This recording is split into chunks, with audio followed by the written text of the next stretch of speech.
In this video, we discuss the previous year question of process management. As we already discussed some questions, some simple theoretical question in the previous video. Here we continue the previous year question of process management, that is related with CPU scheduling and state diagram and different types of operating system. So here we discuss the question about that. Consider three processes all arriving at time 0 with total execution time of 10, 20 and 30 units. Got it? There are three processes that all are arrive at time 0 and the process execution time is 10, 20 and 30 units. Got it? That means it is a burst time. Now each process spend first 20% of execution time to doing IO operation and next 70% of time to doing computation and the last 10% of time to doing IO again. Means what we can say that in the question that from their complete burst each process perform first 20% of the duration to performing the IO operation and the next 70% for the computation, means that use the CPU. There are two type of process as we already know, IO bond and CPU bond. So when processes goes for IO operation, then that is we can say that that is for IO, and for computation means it is use the CPU, and at the last for 10% again it perform IO. Means first process come to the, we can say that from ready state it go to the running and go to the IO operation for 70%. Now from next 20% it go for the first 20% for the IO operation, next 70% for computation and again 10% for IO. So in this way the process execute its complete duration. Got it? Now the operating system use shortest remaining time first scheduling algorithm, means we are using here SRTF. So the algorithm that is mentioned in the question is SRTF, and schedule a new process either when the running process get blocked or IO when the running process finish its burst. So definitely we know about that. Now assume that all the IO operation can be overlapped as much as possible. For what percent of time does the CPU remain ideal?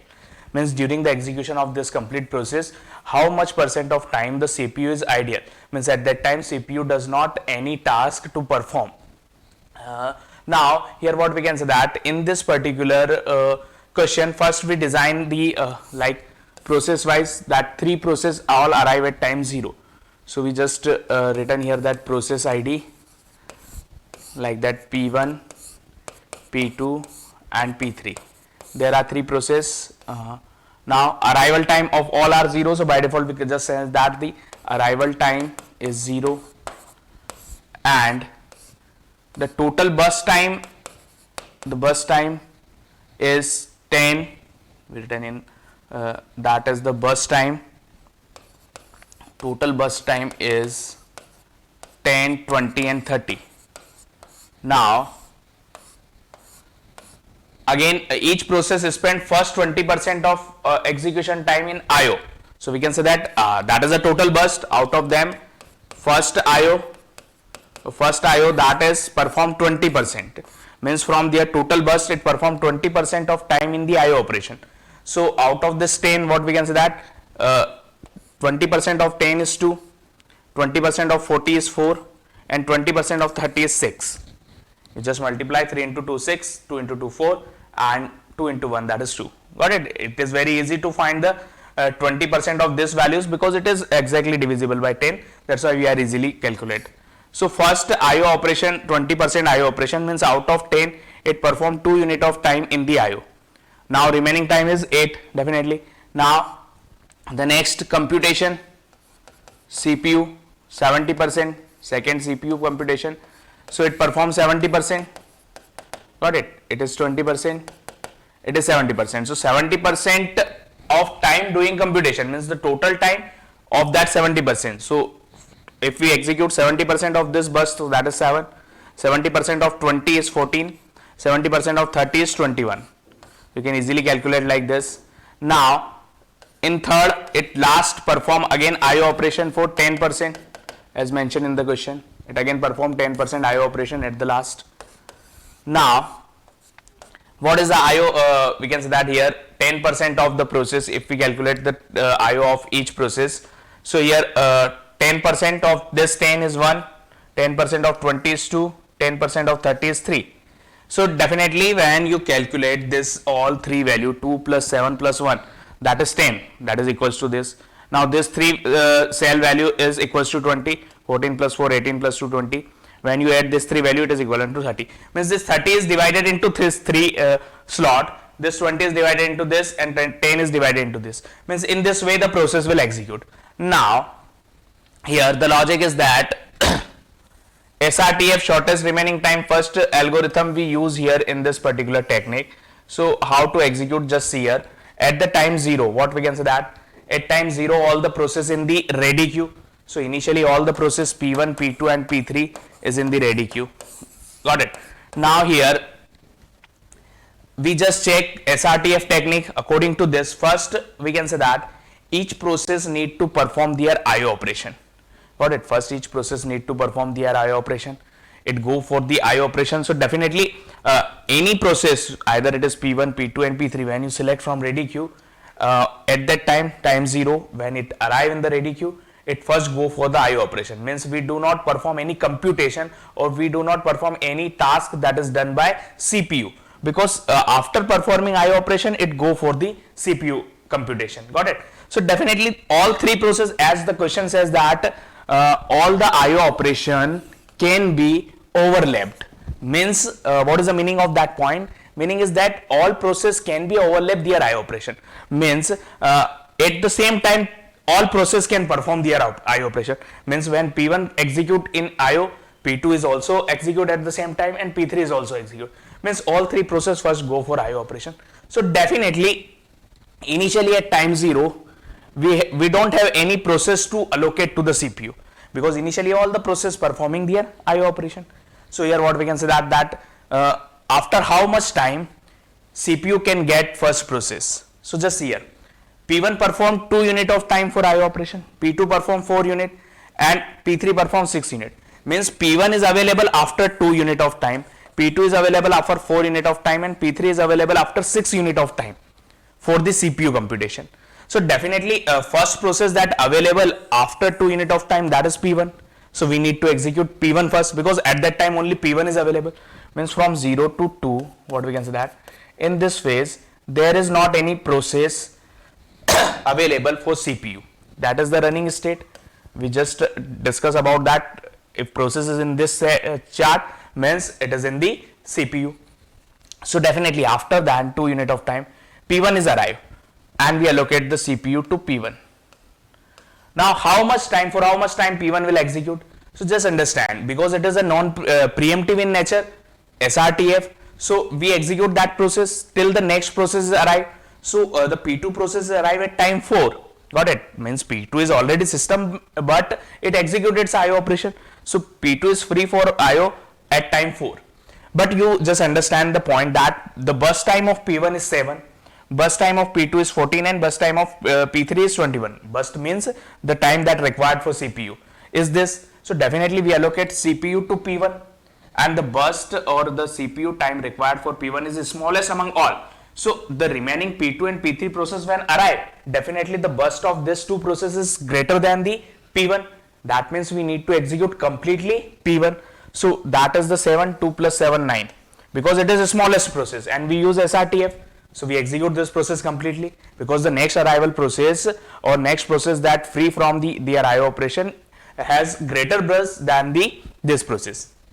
Now when the P1 completely execute at time 9, so definitely in the ready queue P2 and P3 is available, because from blocking state process again go to the ready state. Got it. So P2 and P3 is available in the ready queue, because P2 is arrive at 4 and P3 is arrive at 6. So in this case what we can say that both processes available. Now we need to check that both process, in this case that process P2 perform 14 time and it is 21. So definitely the smallest process is P2 and then P3. One by one we execute both process. Now P2 perform for 14 units, so 19 plus 14, that is 23, and then P3 perform how much time, for how much duration, that is 21. So 23 plus 21, that is 44. So at 44 P3 will finish. Now just understand, we need to solve this column also. So first when P1 execute for 2 unit of IO operation, got it. After then P1 perform its computation for 7 unit. Now when the P1 perform its computation, at that time P2 and P3 perform their IO operation parallelly. Got it? P1, P2 and P3 perform their IO operation at this time, definitely. Got it? So because at time 4 P2 finish their IO, and at time 6 P3 finish their IO. That's why after completion the P1, we have a process P2 and P3 in their ready queue. Got it? That's why we are able to execute this. Now just understand, at time 9, at this time when P1 perform its computation, after then P1 go for their IO operation, definitely, because it is the IO, and IO is a separate task. So from running the process goes to the IO operation, and parallelly when the P2 execute their computation, at the same time P1 finish its IO. So definitely P1 finished their IO, means after 9 it use 1 unit of time and then complete its IO. So definitely what we can say that P1 is finished its IO when P2 perform computation. When P2 is executed in this slot, at the same time parallelly P1 perform its last IO, means P1 completely finished. Now if the question is that when P1 is completely finished, so you can say that P1 is finished after 9 is use 1 unit of time, means P1 is finished at time 10.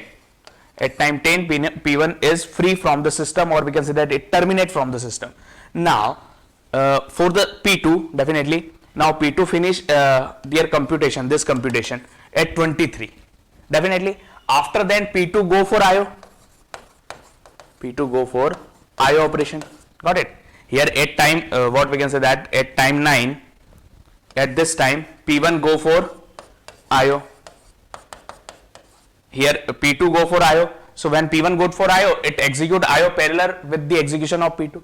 Now at time 23 P2 go for IO. For how much duration? For 2 unit of time, definitely.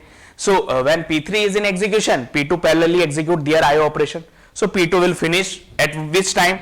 So P1 is finished at time 10 and P2 finished 23 plus 2, that is 25. So at time 25 P2 is also completely finished. Now after then P3 perform this computation. So P3 after this 44 P3 go for IO operation. Now at that time what happened? Just see here, P3 is go for IO operation. Now there is not any process that is allocated to CPU, because already P1 and P2 completely execute. P3 computation is also finished. Now we just need to perform the IO operation of P3. So definitely for next 3 unit of time the CPU is ideal, because at that time P3 parallelly perform their IO operation, but CPU does not have any task. So 44 plus 3, that is 45.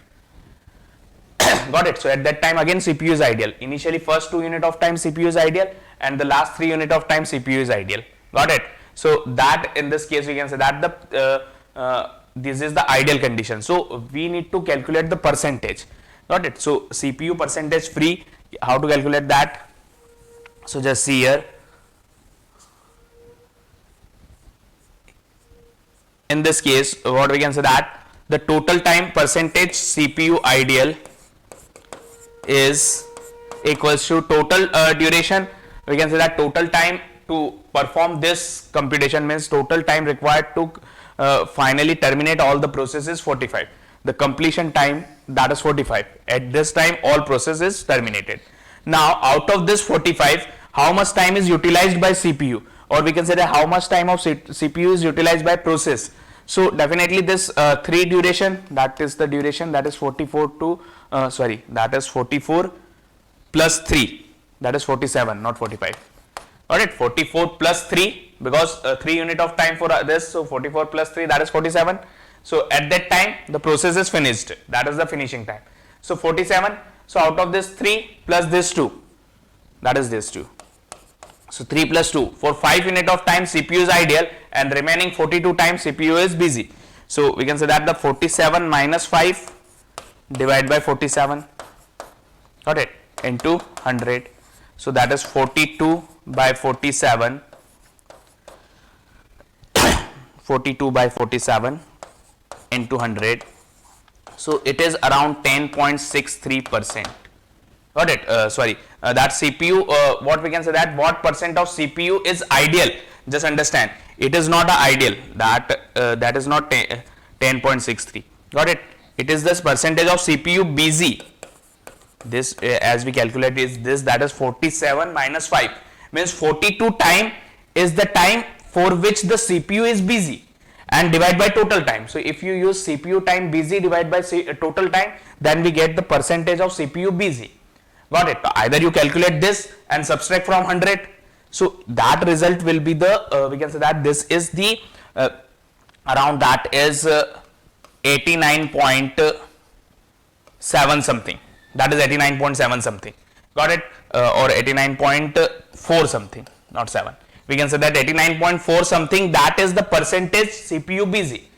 So in this duration CPU is busy to performing the computation.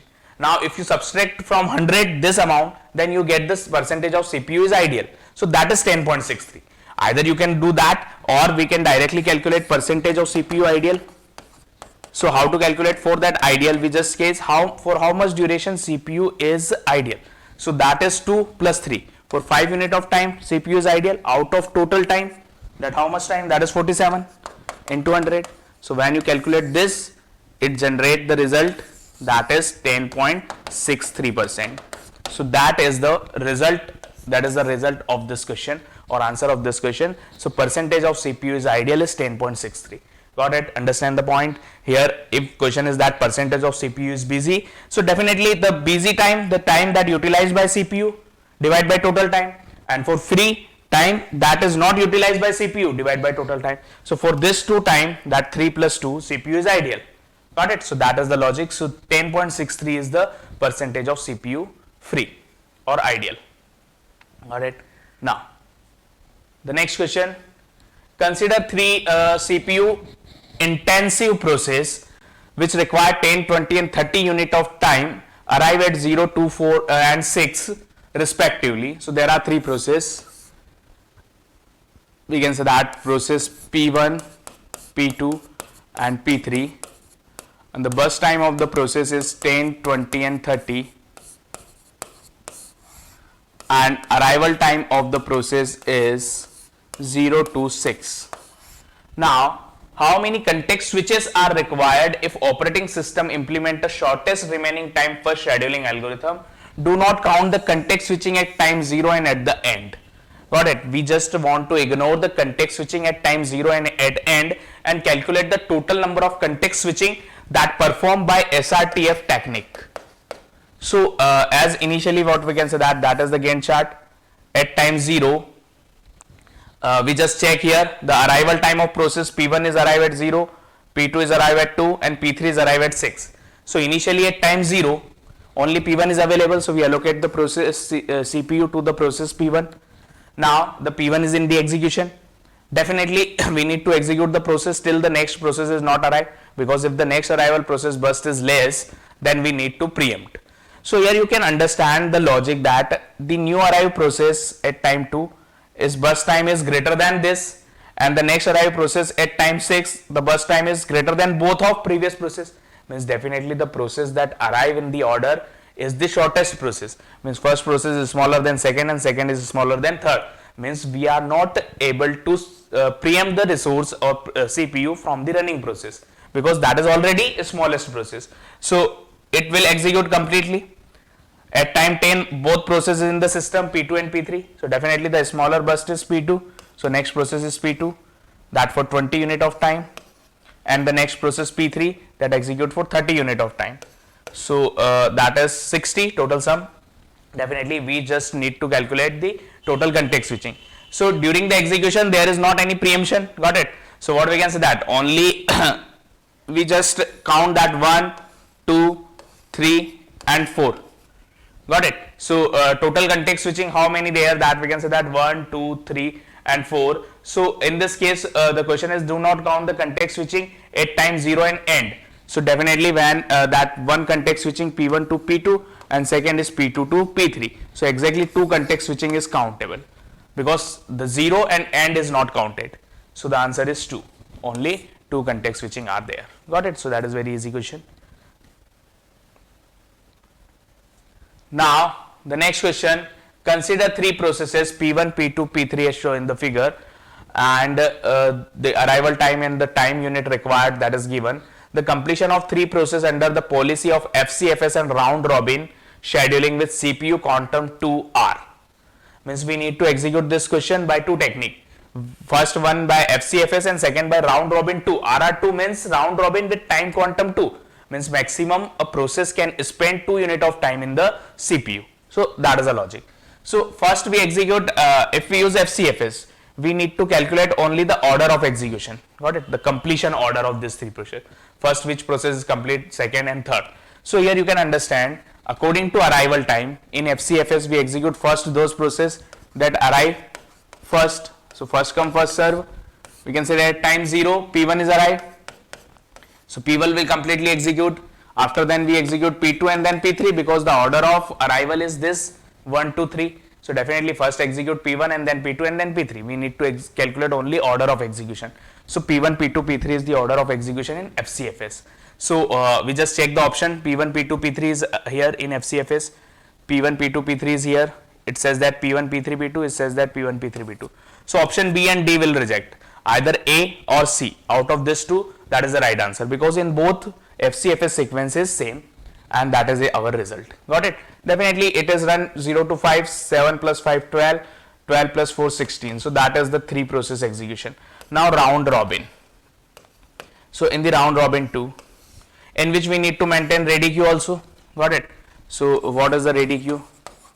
So initially we can say that the first process P1 at time 0 only P1 is in the ready queue. Now at that time we allocate this process P1 to CPU for 2 unit of time 0 to 2. Got it? Now in this duration any process is arrived? Yes. P2 process arrived at time 1. So P2 is here. Got it? P2 is arrived at time 1. So when P1 is in the execution, P2 is in the ready queue. Now after time 2 we just go and check the ready queue. P2 is available. So we allocate P2 and definitely P1 is goes to the ready state. Now here P2 is allocated to the CPU. Again P2 run for 2 unit of time. So that is 4. So we already execute P1 for 2 unit of time. So remaining time of P1 is 3. Remaining time of P2 is 5. Now after at that time when P2 is in the execution, P3 is already in the ready queue. P3 is already arrived at time 3. Got it? P1 is stored in ready queue at time 2. Got it?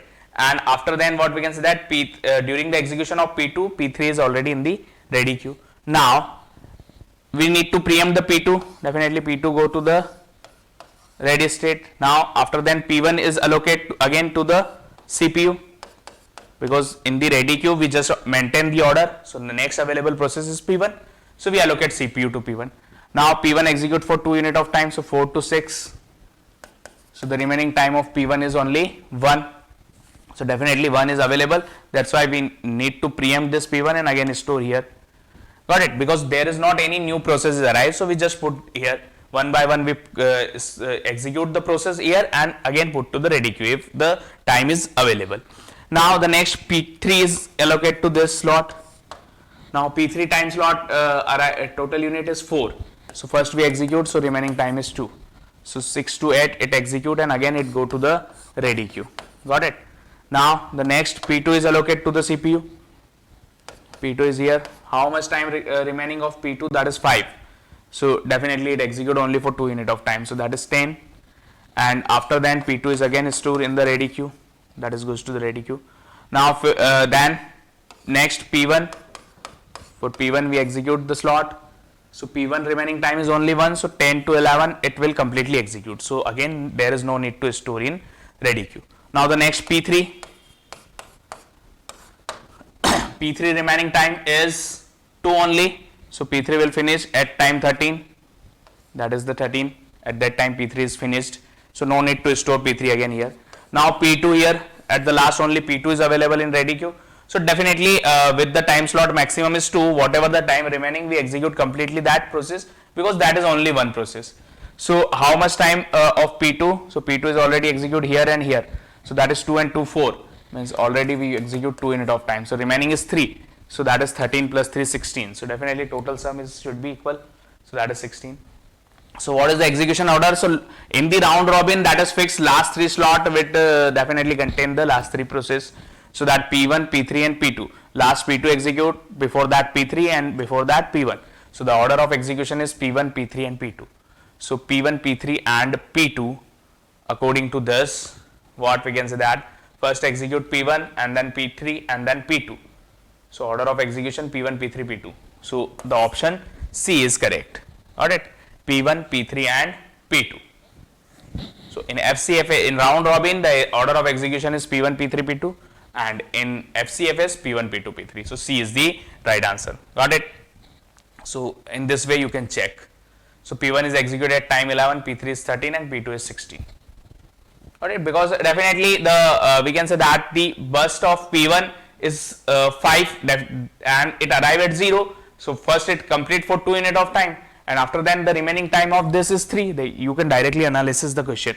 How to analyze, just understand. We know that we execute in the FCFS manner. Got it? We execute in FCFS manner.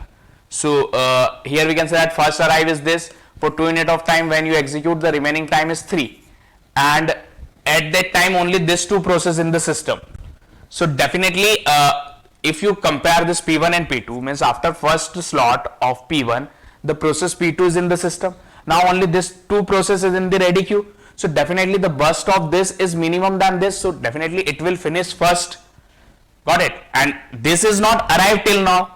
So definitely out of this 3 process, if we compare with the burst time, so that is a minimum burst. And at that time only this 2 processes arrive. So definitely we finish first P1 to this particular point. At that time we can decide that P1 can be finished because its burst is less, and round robin we execute one by one each process. So definitely that will execute. Now after P2 execution, what we can say that for 2 unit of time the remaining time is 5 and its remaining time is 4. So definitely at that time when the P2 complete its first slot, already P3 is in the ready queue. Got it? So at that time what we can say that all these 3 process in the ready queue. So definitely we already decided P1 is first execute. Now out of this 2, the P3 is, we can say that the P3 computation is less than P2. So definitely P3 finish first, then P2. So that is the order of execution. So you can directly solve this. So for that you need some practice, and you should have confidence, then you are able to calculate like this. Otherwise you can directly solve using the formula like this. Got it? Now the next question. Consider the following table of arrival time and the burst time of 3 process P1, P2, P3 and the preemptive shortage of first, means SRTF. Indirectly that question is SRTF. So just remember, in the GATE examination maximum question is with the same technique, SRTF is used. Scheduling is carried out only at arrive or completion of process. Got it? So the preemptive shortage of first scheduling is used, and scheduling is carried out only at arrival or completion of process. What is the average waiting time of the process? Got it? Scheduling is carried out only at arrival or completion of process. The preemptive shortage job we used. So here just understand the point. Initially at time 0, got it? At time 0 what we can say that the process P0 is arrived. We need to calculate average time for 3 process. What is the average waiting time? Got it? So at time 0 P0 is arrived and the burst time of P0 is 9 millisecond. Got it? So definitely when we execute 0 to 1, after then the remaining time of P0 is 8 using the SRTF technique, preemptive shortage of first scheduling used. So definitely at time 1 when the process P1 is arrived, it's we can say that burst time is less than the running process. So we need to preempt the P0. So we store P0 in a ready queue and we allocate P1 to the CPU. Now definitely P1 burst is minimum as compared to the next arrive process also that arrive at time 2. So we execute P1 completely. So 1 to 5, that is the 4 unit of time. Now after then P2, that P2 is already in the system. When the P1 is in the execution, P2 is already in the system. But here we know that there is 2 process P0 and P2. So P0 remaining time is 8 that we mention here, and because P0 is already execute for 1 unit of time, and P2 time is 9. So definitely we execute P0 first and then P2. So 5 plus 8, 13 plus 9, that is 22. So that is the complete finishing time of this. Got it? So that is this. Now if we execute like this, just waiting time So for waiting time, what we can say that for P1, how much unit of time you wait. So for P1, for first we calculate for P0. So initially when the P0 is arrived, we allocate the CPU at to P0. So arrival time and allocation time, that is exactly same, means there is nothing wait by P0 initially. But at time 1 we preempt the resource from CPU from P0 and allocate the CPU again at time 5. Means in this duration P0 is in the ready queue waiting state. So 5 minus 1, that is 4. So definitely that 4 unit of time P1 is wait, P0 is wait. Now for P1, when we allocate CPU to P1 at time 1 and the arrival of P1 is also 1. So definitely 1 minus 1, there is 0. There is not any waiting for P1. Now for P2, CPU is allocated 13 and arrival time of P2 is 2 millisecond. So 13 minus 2, that is 11. So the waiting time of P2 is 11. That is a direct that we can calculate the waiting time, as we already discussed in the concept. Either you find the turnaround time and after then you subtract the burst time, you can also get the waiting time. But that is a direct way when the CPU is allocated. If the process execute in different slot, so we calculate the waiting time of each slot and add them. For P0 initially there is not any waiting. For this slot it wait for 4 unit. P1 directly execute in one slot and definitely it arrive at 1 and allocate at 1. So there is not any waiting. For P2 allocated 13 time and arrival at 2. So 13 minus 2 is 11. So that is the waiting time. So if you add that 4 plus 0 plus 11, 15 by 3. So that is 5 millisecond, because the unit of time is in the millisecond. That's why the result is also in millisecond. So 5 millisecond is the average waiting time. So the answer is A. 5 millisecond is the right answer. Got it? So I think it is clear. Now the next question. An operating system use shortest remaining time SRT process scheduling algorithm. Consider the arrival time and execution time of the following process. Execution time means the burst time, arrival time. What is the total waiting time for process P2? We need to calculate only the waiting time of process P2. Got it? So just start the execution. So here first at time 0, only P1 process, we can say that only P1 process at time 0 is available. So we allocate CPU to P1. Now definitely the next arrive process at 15. Got it? So next arrival time at 15. So definitely 0 to 15 P1 is execute. So after that when we subtract 15 value from this burst, then only 5 is remaining. So definitely at time 15 when P2 processes arrive, its burst is greater than the running process P1, means the remaining time of running process P1. So definitely we need to execute completely the process P1. So we completely execute this P1 because arrival process burst is greater than the remaining burst of P1. So we completely execute till 20. Completely execute for 20 unit of time. So from 0 to 20 it will finish. Now after then at time 20, how many process in the ready queue? In the ready queue we can say that how many process. So the next arrival process is 15, means during the execution of P1, P2 is in the ready queue. But P3 is arrive at 30 and P4 is arrive at 45. So only one process P2 is available. So we need to allocate CPU to P2. Now at time 20 we allocate CPU to P2. Now the execution time of is 25. Definitely for the next time, means that 30 time the next process arrive, means from 20 to 30. At that time the new process arrive. We need to check the remaining time of P2 and the new arrived process burst time.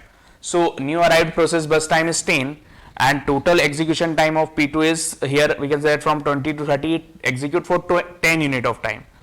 So from this 25 remaining time is 15. So the remaining time of running process P2 is 15 and new arrived process is 10.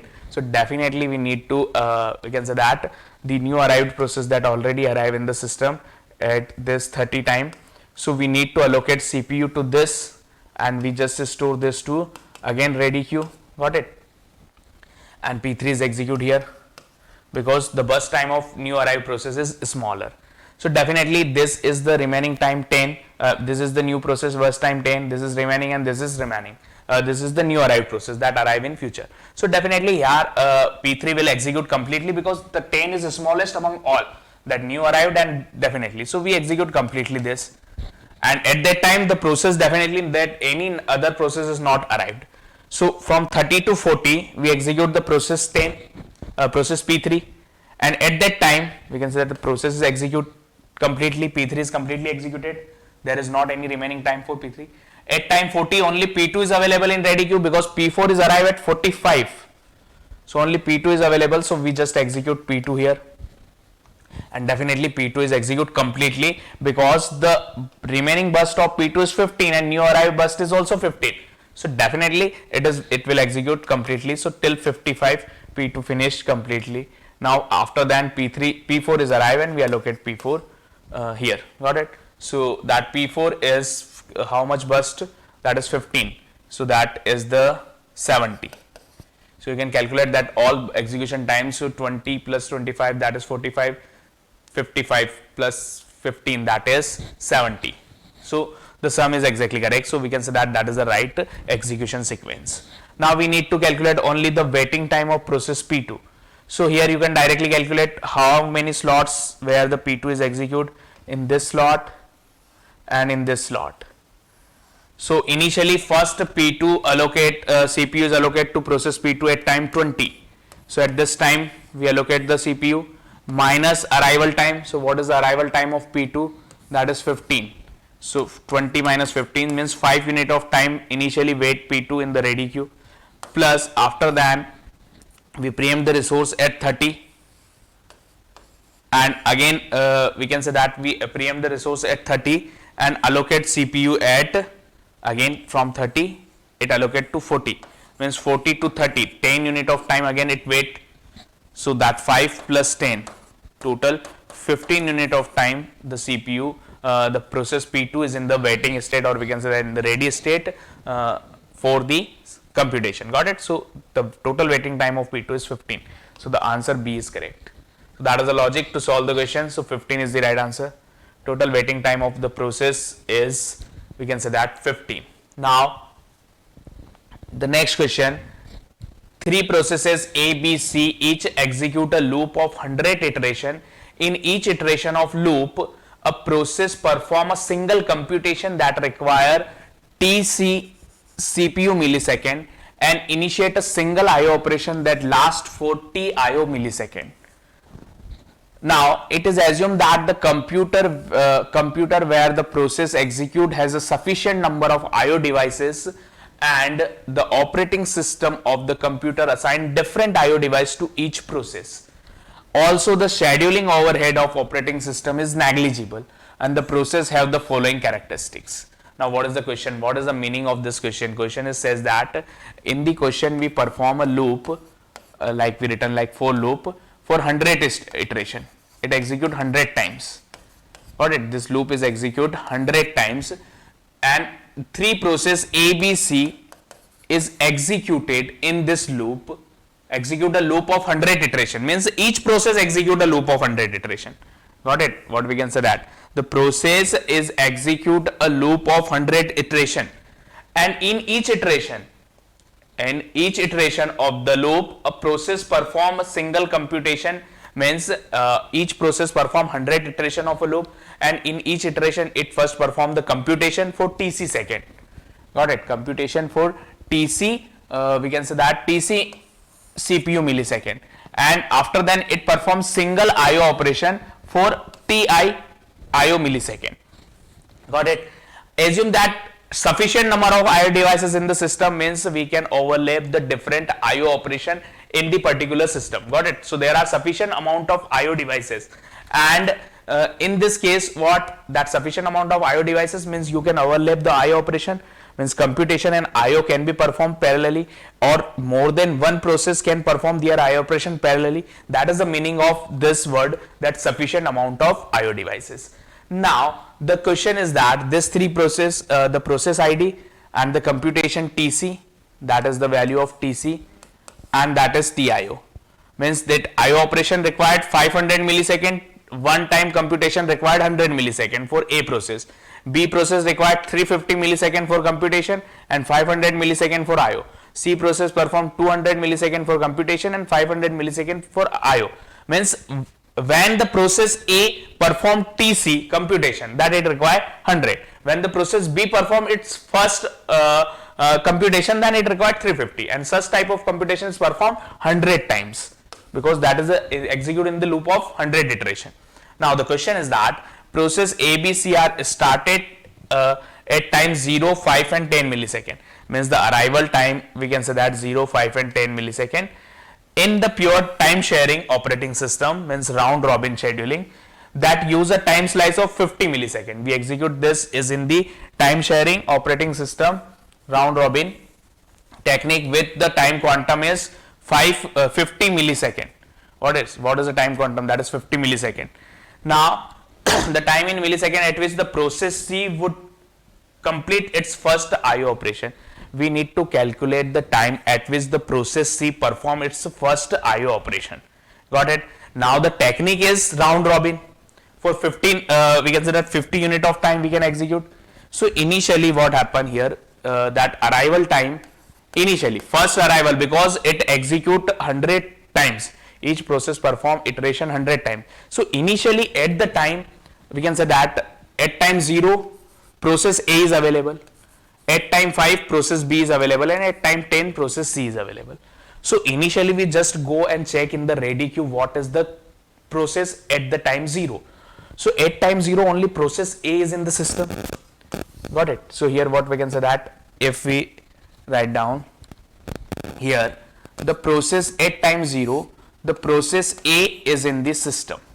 So we allocate CPU to the process A, because in each iteration that process A is arrived, it perform its loop, and in the loop it first perform TC computation and then perform TIO.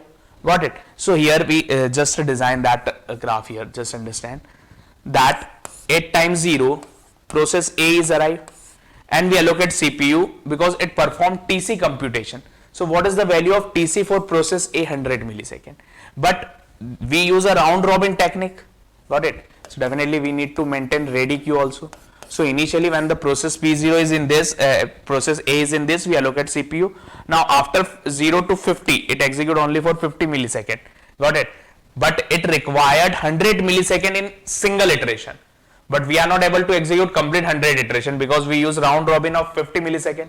So after that it preempt and it is stored in the, we can say that where in the ready queue. Initially it is ready queue. It goes to the, that is in the running. Now during the execution of this, we can say that already this process allocated to this, already B and C both are in the ready queue. Why B and C? Because it execute for 50 unit of time, 50 millisecond, and for next 5 millisecond the process B is arrived, and after at time 10 C is also arrived. So both are exist in the ready queue.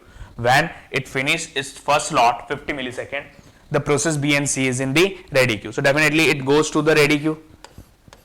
A is go here. Now the next available process is B, so definitely we allocate CPU to B, because each 3 process first perform their computation TC millisecond and then go for its IO. So definitely we need to perform 100 for A, 350 for B and 200 for C. So B is execute for 50 unit again, and after that, so just see that is a multiple of 50. So A require 2 slot of 50-50. B require, we can say that that is total 350. So 7 slot of 50-50, and C require 4 slot of 50-50. So definitely we just move into ready and running and so on. So definitely the next one is B. Now after that again B go to the ready queue after at time 100. Got it? And C is allocated to the CPU. Now C execute for 50 unit of time. Now after then C is again go to the ready queue, and we allocate next A. Definitely until net ABC we just execute. Now A is finished at 200. So at that time what we can say that A perform 50 here and 50 here. Now A perform its TC completely. So A is go for IO operation. Got it? We just written here that A go for IO. Go for first IO. Now how much time it require? 500. So at 200 time process A go for its IO operation, means it go and perform its IO operation, and definitely it spend 500 time parallel, and the same time CPU perform different process. So we can say that A is removed from here, there is no need. Now the next B is arrived. So means B is in the ready queue, we allocate B for 50 unit. Now again B go from here, we can say that total slot B definitely it is the first and second time, so we need to execute for 350 time. So that 50 and 50, only 100 time is spent by B. Now the next is C, so we execute C to 300. Got it. Again C is moved from this to ready queue. Again we execute B. Got it. And from to 350, again B is allocated to the ready queue, and C is here. C is removed from here. That is 400. Now just check how many slots of C is complete. 1, 2 and 3. We need to execute for 200 times. Got it. So that is 50 plus 50, 100 plus 50, 150. So again after then C is go to the ready queue and B is allocated to the CPU. So that is 450. Now how many slots of B complete? 1, 2, 3, 4. So 4, 5, 20 means 200 time is spent by B, but total time is 350. So again B go to the ready queue and C is allocated to this. Now at 500 times C finish its computation, first computation, that 200, because just see here that C, C and C. Got it. So here we can say that this 4 times C is already spent in the CPU. So that complete perform 50 here, 50 here, 50 here and 50 here. So there is no need to store C here because C is complete its computation. So C go for IO operation. Now it go for IO operation, definitely the time at 500 time process C go for its IO, and from this 500 we can say that next 500 time, because the IO operation of C is also 500 millisecond.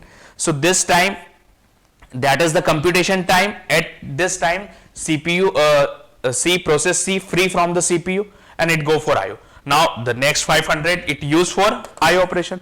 So total at time 1000 millisecond it finish its first IO operation, and after then it start its second iteration of loop. So don't worry about that. We just question is that at which time C process C perform its first IO. So at time 1000 C perform its first IO completely. So the answer is 1000. Got it? So 1000 is the right answer. If we ask that question about the B, so definitely at time 500 the process perform its, and if question is that about C A, at which time A perform its first IO operation. So A finish its computation at 200 and after then it go for IO operation for 500, means 500 plus 200, that is 700. So 700 time at 700 A perform its IO operation, and when C completely finish in this chart, after then C go for its IO operation. So definitely don't worry about that, the question only for B. So the answer is 1000. 1000 is the correct answer for that particular. Now the next question is, consider the following set of processes with the arrival time and CPU burst time given in the millisecond. So that are the 4 process and their arrival and burst time is given. Now what is the average turnaround time for the process with the preemptive shortest remaining time processing? So we are again, that is the preemptive shortest remaining processing, means SRTF technique we need to use in this particular, got it, shortest remaining time algorithm. So here we can start in this first, if we execute initially at time 0, which process definitely arrival P1 process arrive at time 0. So we need to allocate CPU to P1 process. Got it. Now we know that in the ready state at that time P1 only 0 time P1 is exists. So we allocate that is this. Now after executing 1 unit of time, the process P2 is arrive in the ready queue, and we can say that the burst time of P2 is 3 and the remaining burst of P1 is 4, because 1 unit of time P1 is already executed for 1 unit of time. So the remaining burst time of the P1 is 4 and the P2 burst time is 3. Got it. So here definitely because of the SRTF technique we just preempt the P1 process, store in CPU, and means we just put the P1 in ready queue and allocate CPU to the P2 process. Now for the next we can say that the P2 burst time is 3 and for the next time 2 new process P3 is arrived. but definitely the burst time of that is equal to this. So definitely when P2 is in the execution, it will execute continuously. Now in this case, what we can say that the next process arrive at 4. So when definitely P2 is completely execute finished, at that time we can say that during the execution of P2, P3 is arrive at time 3, at time 2, but the burst time of P3 is greater than the running time process time, because already P2 is in the execution. So we completely execute P2, and definitely during this all the process P3 and P4 both are arrived. P1 is already in the ready queue, P3 and P4 is also in the ready queue. At that time 4, P4 is also arrived. Now the process P1 whose remaining bus time is 4, process P3 bus time is 3, and process P4 bus time is 1. So definitely we just execute first P4 for 1 unit of time, and then P3 for 3 unit of time, and then P1 for 4 unit of time. So P1 finishes at last. Got it? Now question is, what is the average turnaround time?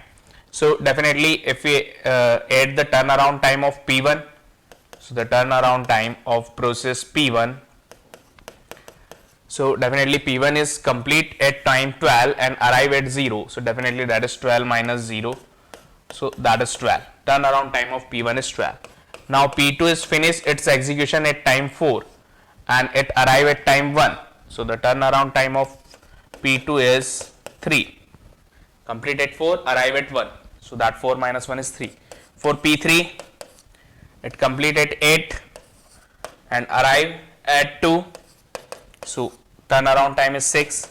For P4, complete at 5 and arrive at 4. So 5 minus 4 is 1. So turnaround time of P4 is 1. So just add all of them. So 12 plus 3, 15 plus 6, 21 plus 1, 22. So when we add, so that is 22 by 4. There are 4 processes. So that is 4 5s are 20 and 4 5s are 20. So that is 4.5 is the right answer. So A is the correct. Average turnaround time of the process in SRTF technique is 5.5. Got it? Now the next question.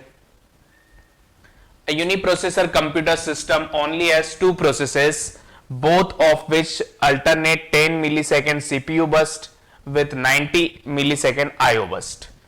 Both the processes were created at nearly the same time. The IO of both can be processed in parallel. Which of the following scheduling strategy will result in the least CPU utilization over the long period of time for this system? So what we can say that there are 2 processes, only 2 processes, both which alternate 10 millisecond CPU and 90 millisecond IO burst. Both processes were created nearly the same time and the IO of both the processes proceed in parallel. Then which of the following scheduling strategy will result in the least CPU utilization over a long period of time? So definitely in this case the technique given is that first come first serve, shortest remaining, static priority scheduling with different priority for the 2 processes, and round robin scheduling with time quantum of 5 millisecond. So definitely as we see here, both process, the nature of process is, we can say that is the IO bound process, because it spend maximum time in the IO burst and the minimum time in CPU. So when we use round robin technique, so definitely when we execute in 5 millisecond time slice, so if we use the time slice of 5 millisecond, at that time what happen? So definitely when the first process execute for 5 millisecond, and definitely after then it go for its IO operation. So after when we execute only 5 millisecond of first process, after then we wait for 90 millisecond, because only after that it can perform its next burst definitely. So in this case what we can say that IO operation that alternate CPU time will like 10 millisecond and that 90 milliseconds. So definitely when the one process will finish its we can say that its computation, then it go for its IO operation. Got it? So at that time what we can say that for the round robin technique, definitely the CPU will wait for a long time and there is not any other process for the execution at that time. So we can say that the round robin technique with the time quantum 5 millisecond is generate the least CPU utilization. Got it? So that is the meaning. So D is the correct answer out of this, because first come first serve will definitely execute any one of the process completely in shortest remaining time. First we can execute, definitely both are equal, so there is not any logic for that. Priority wise, again there is not any concept like that. If you use priority, then there is not any effect, because this burst is equal and definitely the IO operation is also equal for both the process. So we can say that the differences occur only in the round robin scheduling technique. So it generates the least CPU utilization. Now the next question, consider a uniprocessor system executing 3 tasks T1, T2 and T3, each of which is composed of an infinite sequence of jobs which arrive periodically at the interval of 3, 7, 20 millisecond respectively. The priority of each task is inverse of its period, and the available tasks are scheduled in order of priority, with the highest priority task scheduled first. Each instance of T1, T2 and T3 requires an execution of 1, 2 and 4 millisecond respectively. Given that all tasks initially arrive at the beginning of the first millisecond and the task preemption are allowed, the first instance of T3 complete its execution at the end of how millisecond. So what is the question? First we understand the question. That in the question mentioned that the uniprocessor system executing 3 tasks T1, T2 and T3. There are 3 tasks in that particular processor, and that is a uniprocessor system, each of which composed of infinite sequence of instances. Means each task T1, T2 and T3, each task contain the number of instances. We can say that the first instance of T1 is represented by T11, second instance is represented by T12, T13 and so on. So there are various instances of T1. As it is, there are various instances of T2 also, T21, T22, T23. For just differentiation we use this subscript, that is like this. Now there are various instances of T3, T31, T32 and T33 and so on. So the question is that infinite sequence of jobs, we can say that for each task there are various instances. Got it? Now which arrive periodically at the interval of 3, 7 and 20 millisecond. Means the T1 task, we can say that the T1 instances arrive in 3 multiple of 3, like the first instance of T1 is arrive at 3 times, the second is arrive at 6, 9, 12, 15 and so on in the multiple of 3. Now the instance of T2 is arrive in the interval of the difference of 7, means first is arrive at 7 times, second is at 14, 21, 28 and so on. Now for T3, first instance of T3 is arrive at 20 millisecond, next for 40, 60, 80 and so on.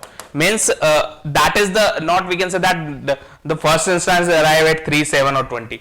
We can say that that is the interval after which the instances arrive, because in the question it is mentioned that each instance of T1, T2 and T3 requires the execution of this, and all the tasks initially arrive at the beginning of the first millisecond.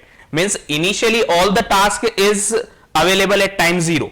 We can assume that at the beginning of first millisecond means it is available at time 0. Got it?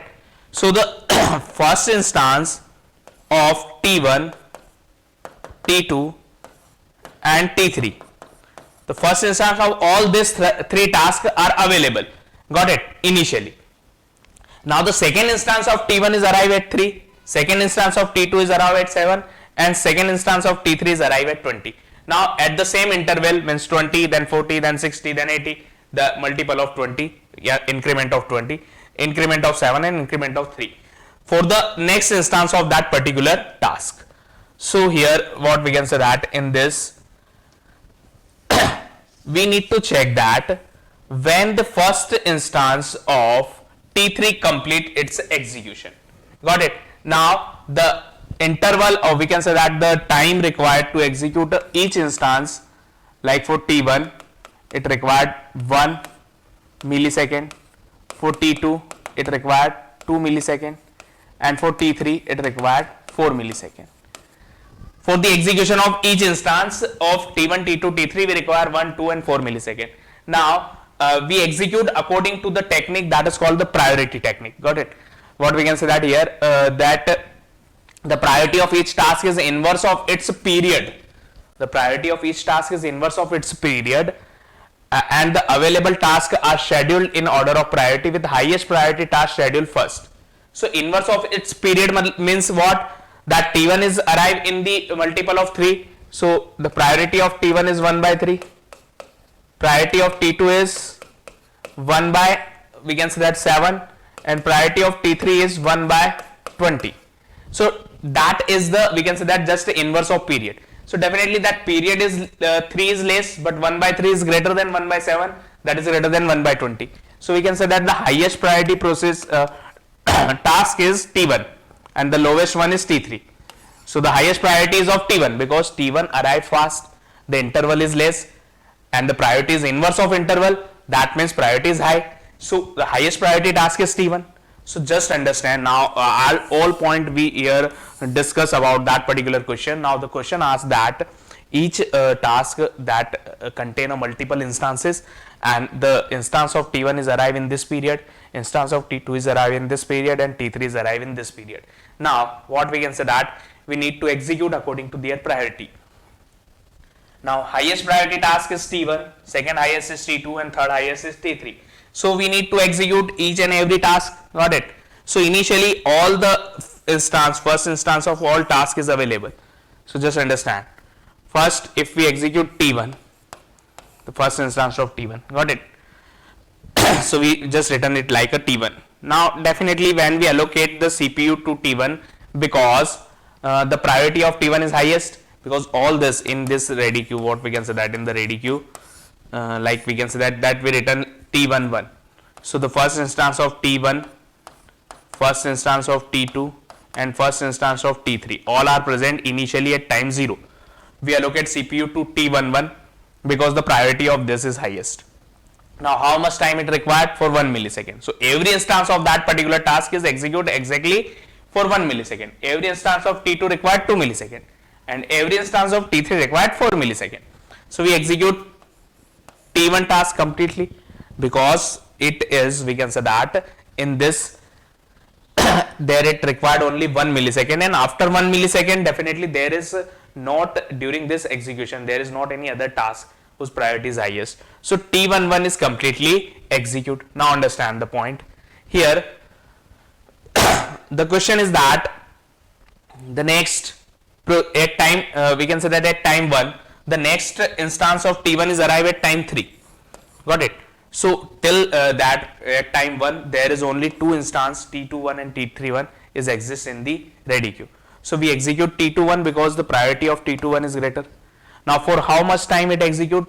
So definitely for 2 unit of time, so that is 3. Now at that time, at time 3, we can say that the next instance of T1 is arrived, got it? Because here the interval, because the first instance of T1 is already executed, now the next is arrive at time 3. So when T21 is execute, when the first instance of T2 is execute completely, at that time the second instance of first task means 1, 2. The first task, second instance, we just differentiate by subscript. So the first instance, second task is arrived. Now this 2 task is in the ready queue. The first task of third instance, or we can say that the that first instance of third task and the second instance of first task both are available, and definitely we know that the priority of T1 is greater than T3. So we need to execute first, that is this T12, means second instance of first task. Already first is executed here. Now T12, it required again 1 millisecond. So at time 4 T12 will finish, got it? So at that time what we can say that T12 is completely finished here, that is allocated to this, and 1 unit of time, for 1 unit of time it will execute completely. Now what we can say that in this case that the next T31 is exist only in the ready queue, because at time 4 there is not any new instances arrive. So this T31 is allocated to the CPU. Now just see here, is it required 4 milliseconds? So is it execute completely, or we preempt in between during the execution?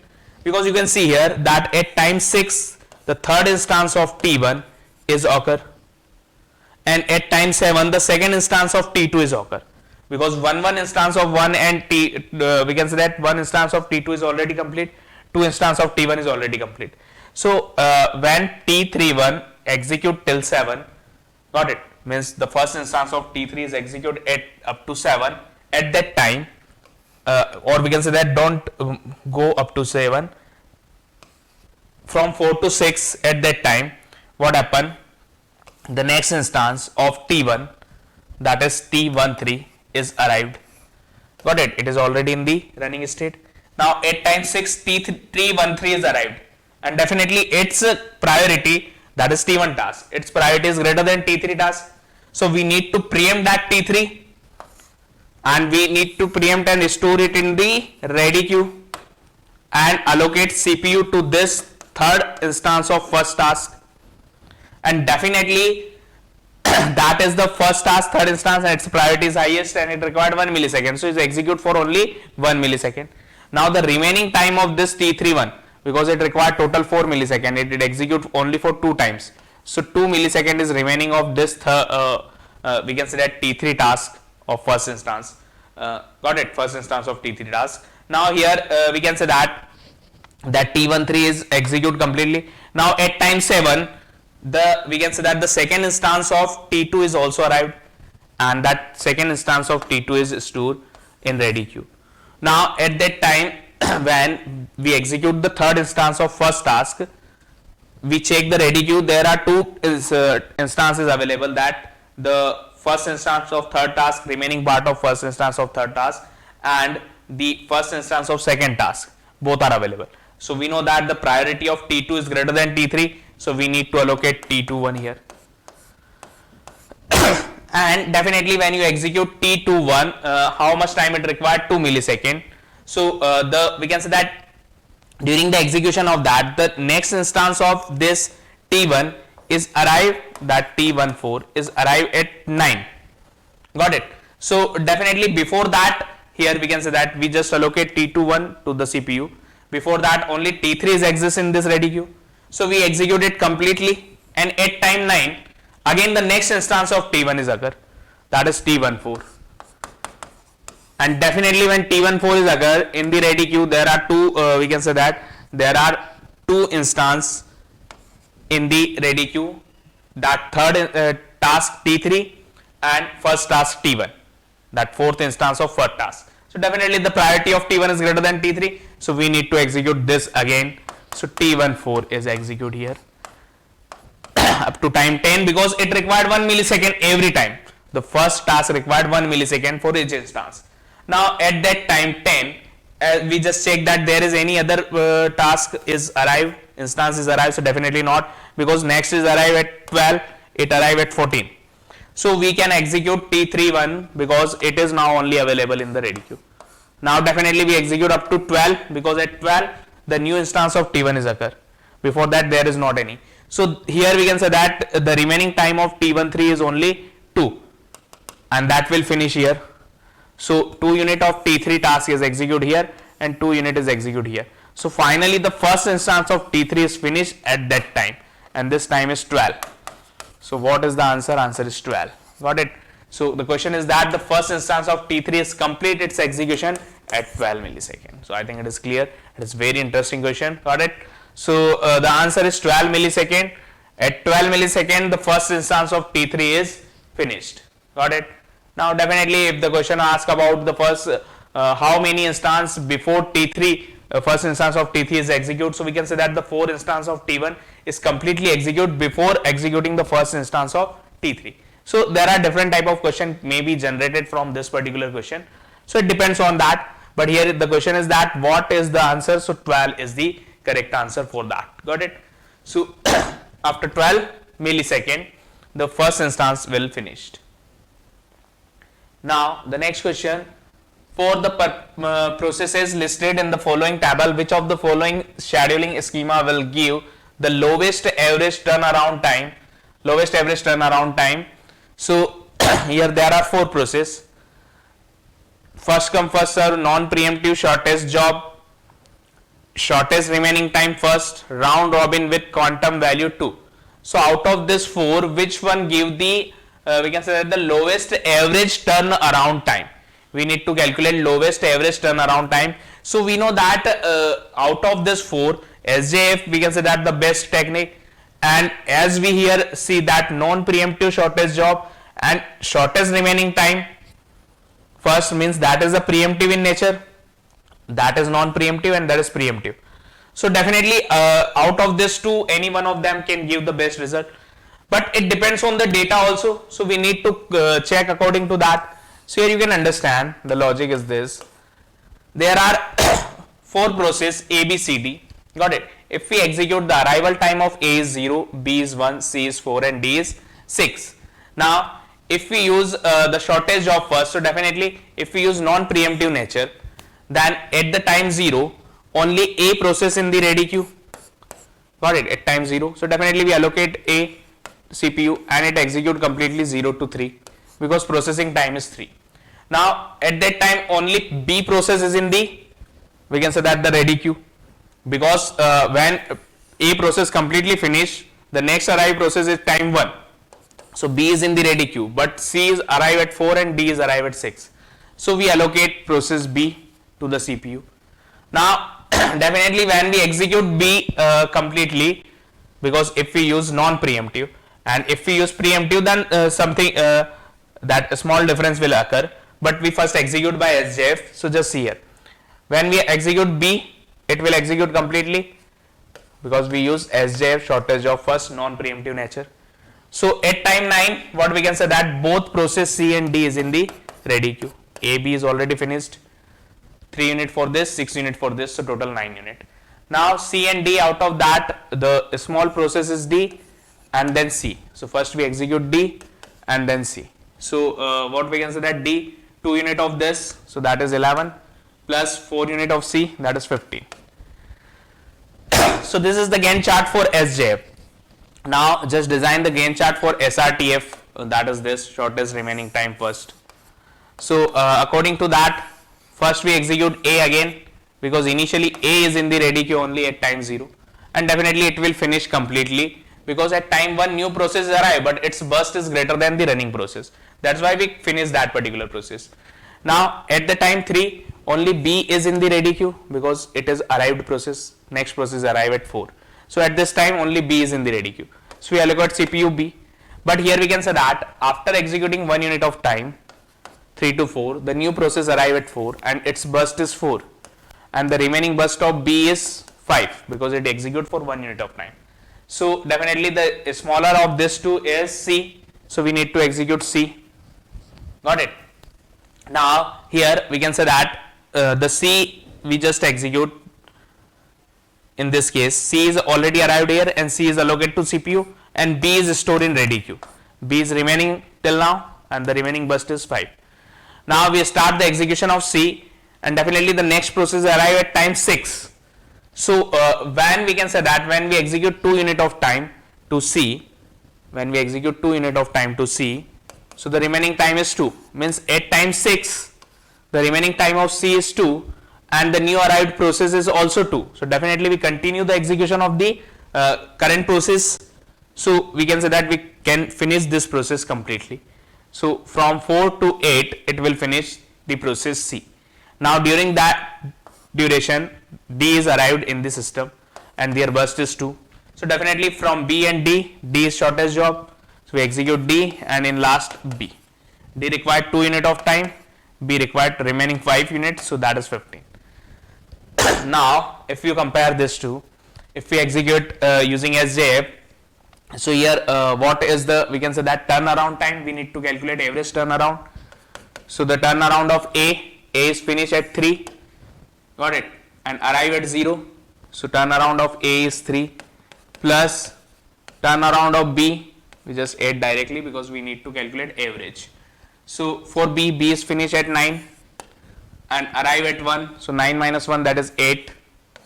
For C, C is finished as 15 and arrive at 4. 15 minus 4, that is 11 plus D. Got it? 15 is the completion time of C and arrival time of C is 4. So 15 minus 4 is 11. Now we can say that D is complete at 11. 11 minus arrive is 6. So that is 5.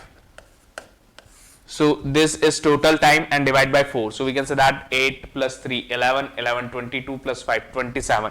27 by 4 is the answer for this particular. Now for that, the process A allocated 0 and it finished at 3, arrive at 0. So 3 is the turnaround time of A. For B, we can say that B is finished at this slot. So 15, arrive at 1. So 15 minus 1 is 14. For C, finish at 8, arrive at 4. 8 minus 4 is 4. And D is finished at 10, arrive at 6. 10 minus 6 is 6. So you can say that that is 20. 6 plus 4, that is 10 plus 14. 24 plus 3, 27. 27 by 4. Got it? Just understand the logic here. Okay, in this case, here what we can say that is the D. For D, we written at 10 and 10 minus 6, that is not, we can say 6, it is 4. Got it? That is, we can say that the completion time of D, the turnaround time of D is, completion time is 10 minus the arrival time is 6. So 10 minus 6 is not 6, that is 4. So that is the, we can say that the 4, 4, 8, 8. So definitely 2 subtract 2, that 25. Got it? Total sum is that 17 plus 4, 21 plus 4, 25 by 4. So by SRTF it generates 25 by 4. So that is 4 6 are 24 and 0.1. So we can say that that is 25. So 6.25 is the we can say that the average turnaround time of by this, and it generates 6.75 average turnaround time. So by SJF it gives 6.75 and by SRTF it gives minimum 6.25. If you solve by FCFS and round robin, definitely it gives the greater, because by default we know that this two technique will give the best result. You can solve by FCFS and round robin because it depends on the data also. So if you solve by A and B, so definitely we can say that the minimum is generated by C. The shortest remaining time is the correct answer. Got it? So by this it gives 6.25 average turnaround time. SJF gives 6.75. And other this two technique, if you solve by this two technique, then definitely it will give the greater time. Got it? So the answer is shortest remaining time first. So that is all about the this section. Got it? So that is the PYQ of the CPU scheduling. In the next session we continue the questions. Thank you.